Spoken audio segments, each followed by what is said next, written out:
All right, I'm glad to see some actual people in the seats. Hopefully you've been interested in Facebook for educational purposes. Some people can't leave behind the idea of thinking of Facebook as being the social media for partying and things like that, but it can be used very much for whatever you see a need, especially in education. So the first thing I'm going to do is show you. I teach math. My name is Daniel Kopsis, and I want to show you, of course I typed it wrong. I'll show you how I have it set up in my courses and kind of why I decided to use Facebook in a math classroom. I started out, I teach seated courses and online math courses. Here's a screenshot from one of my Blackboard discussions from a few semesters ago. And when a student comes in here, they've got this create thread and collect and thread actions and all these different options, and most of them don't even know what a thread is or how to use it properly. And despite my efforts to create videos showing how to properly use it and announcements detailing what to do, they didn't understand when to reply or when to create a new thread, how to properly create a title for their thread or a subject. It was always such a mess. Students were resistant to using it. So I knew there had to be a better way, and so I started using Facebook groups, and this is what a Facebook group screenshot looks like. For a math class, I typically will have my students do handwritten work. This is math work that a student did on paper, and she would just simply take a picture with her phone or a digital camera or a scanner, and then she could put it on Facebook, and you can see how nice it is. The picture shows up right here. All the comments are visible. There's this little feature here where you can see, it says seen by 17. What that means is 17 people in the group have seen this post, and you can see who has seen it. It will give you a list of those students. And you can see all the comments, and there's the infamous like feature of Facebook, which is nice too. I'm sure you've all had the discussion forums where as an instructor you feel like you need to reply to every student, and it gets difficult to come up with a new reply every time. So like is a nice way to acknowledge that you've seen what a student has said and confirm what they're asking or confirm that you've seen it without actually having to create a new reply. All right. Now in the Blackboard discussions you get this list of titles.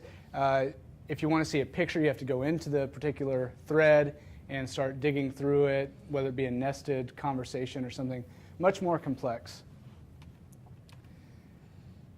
Here are some screenshots from Blackboard Mobile. I often get this screen logging in. It takes forever for whatever reason. It remembers my login information sometimes it doesn't, and it may kick me out or whatever. So I see this screen a lot. And then when I go into my discussion forums, it looks like this. So if a student wants to post a picture on Blackboard discussions, then they go to view it on the mobile device, and it says content not optimal for mobile. And I don't understand why pictures are not optimal for a mobile device. So this is really clunky. So as an instructor, if a student is asking a math question and I want to see this picture, I now have to click on it. It opens in a new window, and to answer it I have to go back to the old window and use the discussion app or discussion feature of the Blackboard app. Really clunky, really messy. Hard to dig through for me, so I know my students struggle with it. So in Facebook, I'll show you what my Facebook group looks like. This is let me go to my page, and I'll make this a little bigger. I have a professional Facebook account that I created just to interact with students through these groups. You can use your personal Facebook account. I found that even with stringently going through my privacy settings, students could still see some photos and things like that, and I didn't want to have any of that. So I created a professional Facebook account where, let me see if I can show you here. My only friend in my professional Facebook account is my personal Facebook account. And I'll tell you why that is in a second. So I'm not doing this to interact with colleagues, I'm not doing this to have Facebook friends. I'm doing this to create groups so that I can facilitate discussion with my students. I'm not friends with any of my students on Facebook. All right, So this is my personal Facebook page. If I go to my home page, or what's called the news feed, this is, these are, I do follow OTC Online here, so I'll see the posts that they have, and I'll see posts from all of my students in any class. So if I scroll down here, this student posted this picture of his work, just a little under an hour ago, asking a math question. And you can already see on my mobile device, it looks just like this as well. I can see the picture, I don't have to click anywhere, and then all I have to do is scroll down, and I can reply right here underneath. Very easy to see the entire conversation, the picture, comment on it. You can even reply with your own photo, which I may often do. If a student asks a math question, what better way to answer it than to write it on my own paper and reply with my own picture showing how I would do it. And so that's very easy from a mobile device or from a computer. In this particular one, I had a video that I thought you might find useful, so I put a link to it here. In Blackboard, if you want to create a link, you put the text, then you have to select it, create a hyperlink. It's so messy. So those are some reasons I went to Facebook. I'll show you a conversation I had with a student in one of my Math 130 courses. These are the groups that I've created for my students. They're closed groups. I get to filter who joins the group. A student sends a request to join. They do that through Blackboard. Maybe I can type properly this time. So in all of my Blackboard sites, there's simply a Facebook button in my menu. If a student clicks that, I have some tips for them on using Facebook. I'm sure some of you have been skittish about using Facebook in an educational or academic environment.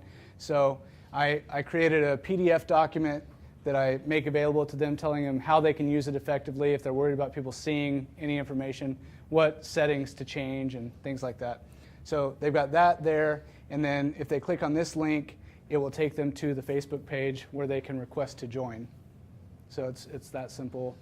And honestly, that is the most activity my Blackboard sites see. The first day, they don't go to the syllabus, they don't look at the schedule, they go join the Facebook group, because they're all familiar with that. So that's what it looks like here. And as an instructor, these are the different groups I've created. I chose to create a different group for each class, each section number. You can see I have 2 Math 130 courses here. I didn't put them into the same group because I want to avoid any integrity issues though. We take an exam. I don't care if a student asks a question about a test, but then if I've got them combined, they might ask before the next class sees a similar question or something. So I decided to separate them for that reason. If I go to Math 130, Section 103, I'm starting to realize that some students dominate the conversation, which is, I love that they're gung-ho and things, but what's really getting me when I look at this is this student asks a lot of questions, and I encourage that. But not only that, I can see that 14 other students are seeing what she's asking. So you're going to find that this is not some magical thing where the students who are shy or embarrassed about asking questions, they're not going to start asking questions because this is Facebook instead of Blackboard. But at least they can see the conversation easily, whereas in Blackboard, they'd have to click and purposely go read everything, and students often won't do that. So this will show up on their Facebook news feed along with what their friends were doing last Friday night. So it's kind of mixes everything together. So this student, let's see, here are some of her questions. You can see, seen by 17, I replied. Another student followed up with another question. I replied to him. And this can go on, and very easy to maintain and manage. Do you have any questions for me at this point? So I use it in math class. I don't do any of this for a grade. This is totally organic. It originates with what students are having trouble with. It's so nice to be able to pick my phone up, get on Facebook, see a question easily, and answer right away rather than having to wait until I can get to a computer and access Blackboard and go through its hoops. Do you do this for student and online or just for I do it for seated and online. I've tried grading discussion forums in online courses. I know a lot of people do that. For math, it doesn't work that great. So hard for students to communicate mathematically, and then you put math symbols into that. How do you type it? Things like that. It just gets really messy. So I went away from that. I use discussions purely as Q&A and go with that. Okay, I'll turn it over to Karen. Hi, my name is Karen Forsey, and I teach English. I've been using Blackboard for quite a while, or Facebook for a long time. I've been teaching online and seated, and I like using Facebook for all the reasons that Daniel's mentioned. There's a few extra that I think is important. So I have got a poetry class I'm teaching, and this is an online class. This time I'm actually giving students points for participation in Facebook. They have an assignment. Each unit, they have to write a certain poetry form in Facebook, and we post it. I also post information. Maxine Kuhlman passed away this week. She's a poet laureate and a big name poet, and I just put that link in and put some information about her for them. But they write cinquains and then they respond to them. That was the first ones. I go ahead and write with my students. So I am writing poetry at the same time they're writing poetry. While they don't see the poetry I'm writing for the Blackboard, because they still submit Blackboard poetry, they do see the poetry I'm writing on Facebook. So it's quite, and now what they're working on, this is, Christine Deckert's the only one that's posted anything. They're doing abecedarian poems, which, is the A, B, C, D, they have this, and so she's gone ahead and posted hers. And it just really is a nice place for students to get together. I also have, and unlike Daniel, I put all of my classes together. So I have, 68 members in this Facebook group. That's seated, online, and late start English 101 students. The first project my students will do is a personal brand project about writing about what they want their personal brand to be. So I put different responses. So I've had 30 people comment on this. I've had 52 that have seen it. And it's just this make a Ben Franklin style resolution. It's just a little writing prompt about making resolutions. It's the whole idea of making these brands. And it works really well. And all the students very much take part in it. I think Facebook is also a really good place to build a personal learning network. And this is something that I was telling Daniel I'm doing new that I haven't done before. So I've taught English 295 for 2 different semesters. And I have a 295 Facebook group. These are honor students. And these are all the students from last time I taught it and this time. They're all joining together. It's not a very large group. There's only 15. But how to read an academic article. I post links, things that would help them. But then also other students post. So this is a student from last semester, and he's got a survival kit that he's posted to look at. This was the social contract theory. This is something all the students are writing in class. So this student, she's at MSU now, and she's like, ooh, what are people's ideas? So she remembers the project, and now these guys are all coming together that have shared this class together, even ones that have moved on to other universities. So it does make them more of a community. And it's really nice. People put in quotes. And it's people from all over. It makes it a very nice way of building community and a place that you can know that you can talk to people about something academic that you shared. One of the things, so my office partner, Stephanie Davenport, where is this at? Oh, here it is. I'm also following her group. This is the first time she's used Facebook in her psychology classrooms. And she did something I thought was brilliant. It doesn't work great for me. Let me see if I can. She has, where is this at? Oh no, I can't find it now. Maybe it's in the other group. She posted something about something they were going to discuss the day before. And it was a really way, kind of be a teaser to have students be interested in coming to class. She put in, you know, on page something something of the book, we mention this article, and then she posted a link, an additional source to the article. So the students then could read this, and she goes, now if you want, you know, come to class, next class period, we'll be discussing this. This is with seated.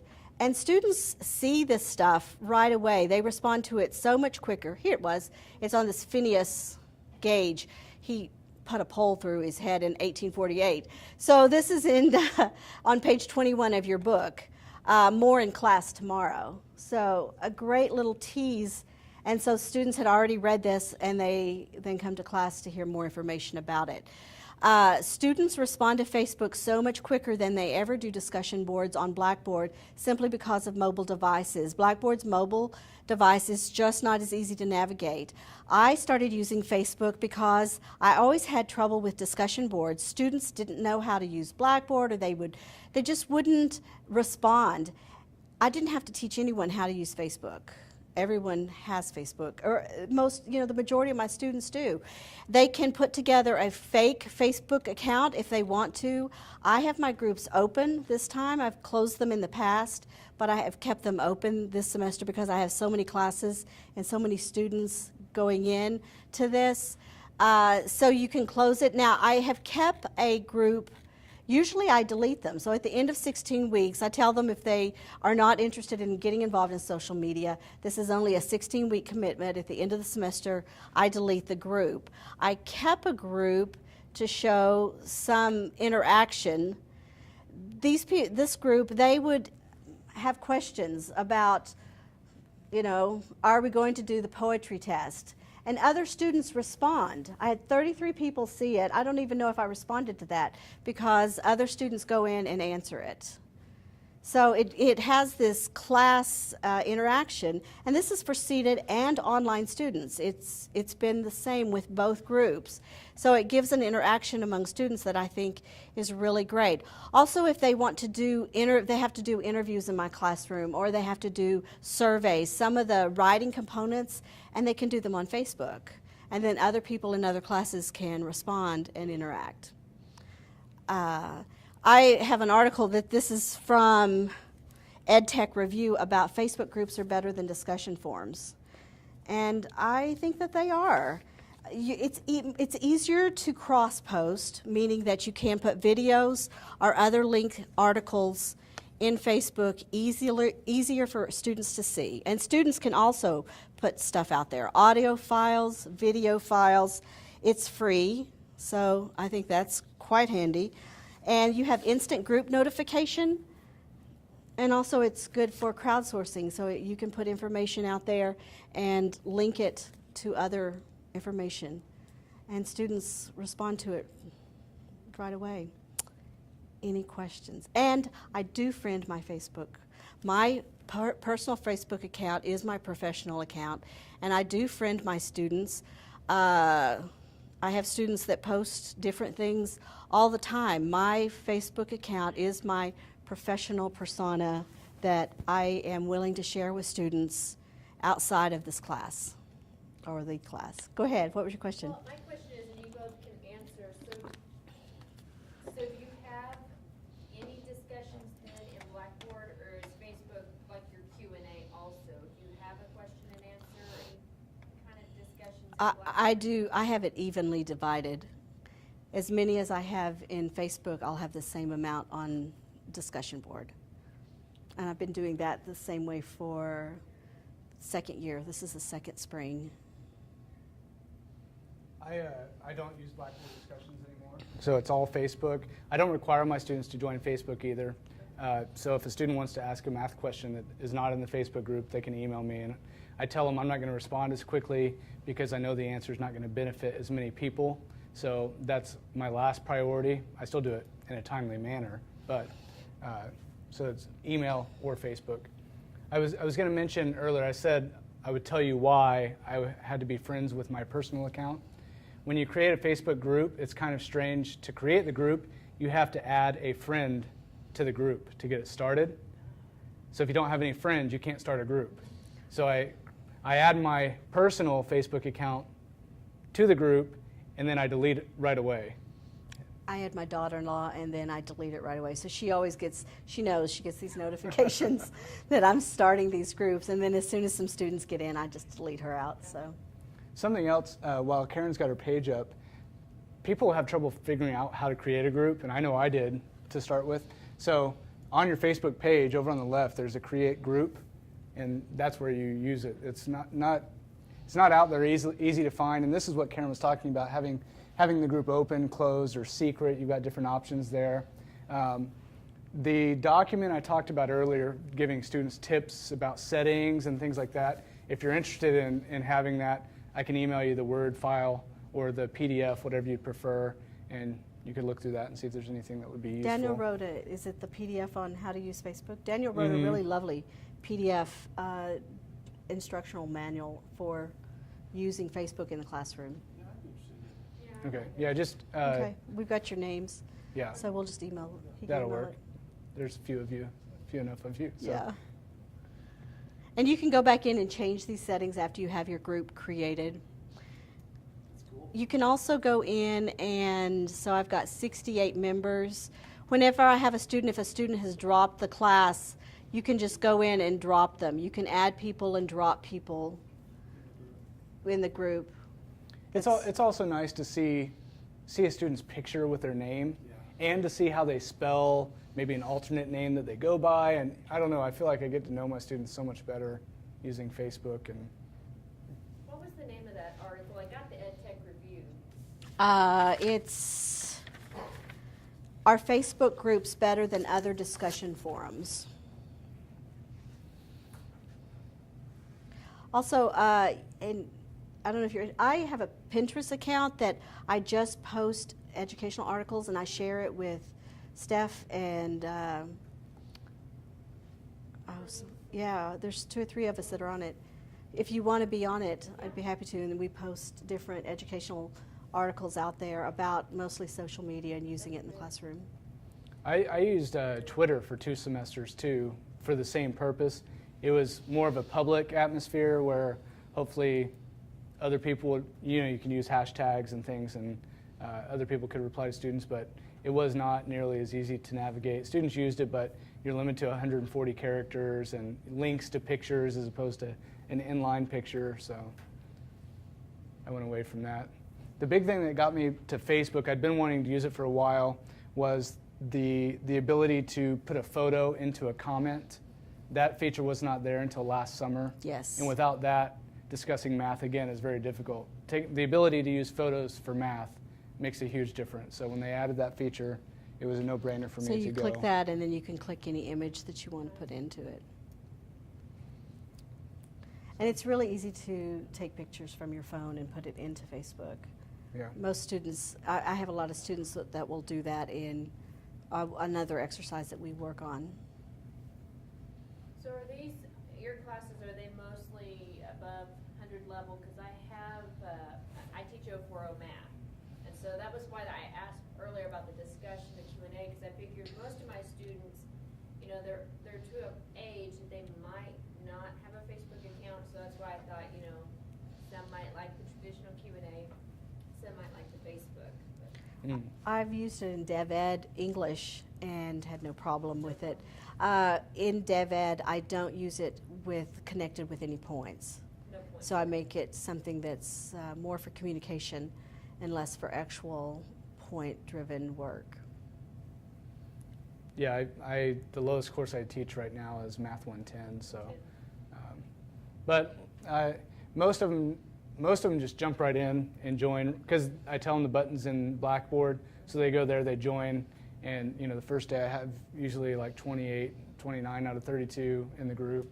Most of them know how to use it, and for those who don't, I give them tips. Sometimes, for example, a student will post a question to their own timeline and not realize that the group can't see it. Yes. And they'll say, I asked a question, but I didn't get an answer, and so, you just pick those up when you can.